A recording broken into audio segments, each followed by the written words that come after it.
massacre de Kasika, Fayulu reste catégorique, la place de l'ambassadeur du Rwanda n'est pas en RDC.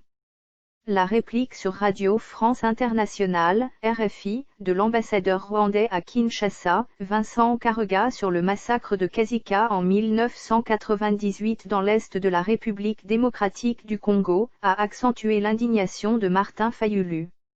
En réaction, ce haut cadre de la coalition Lamuka qui juge ses propos d'injure au peuple congolais, a réitéré sa demande pour l'expulsion du diplomate rwandais de la RDC.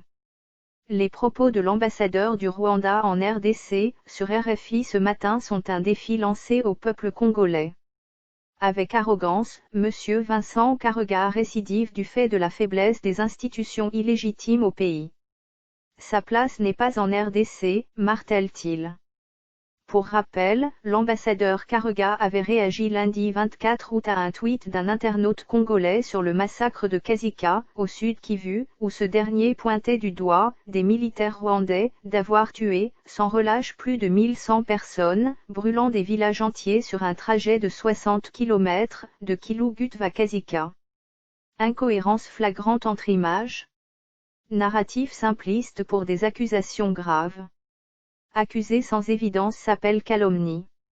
Village sans nom, 1100 morts avec 2 noms. Circonstances de crime et identité des criminels non dévoilés. Accusation ou propagande. Avait répondu Karega qui a supprimé son tweet par la suite. Il y a 10 ans, le Haut Commissariat des Nations Unies aux droits de l'homme, Haut Commissariat des Nations Unies pour les réfugiés, avait publié un rapport, dénommé le « Mapping Report », qui détaillait le massacre de Kasika. Selon ce rapport, le 24 août 1998, les rebelles du RCD Rassemblement congolais pour la démocratie et leurs alliés militaires rwandais ont bel et bien massacré plus d'1 millier de civils, dont de nombreuses femmes et enfants, dans ces villages du sud Kivu. Plus de 10 ans après, aucun début de procès n'est ouvert. Source /mediacongo.net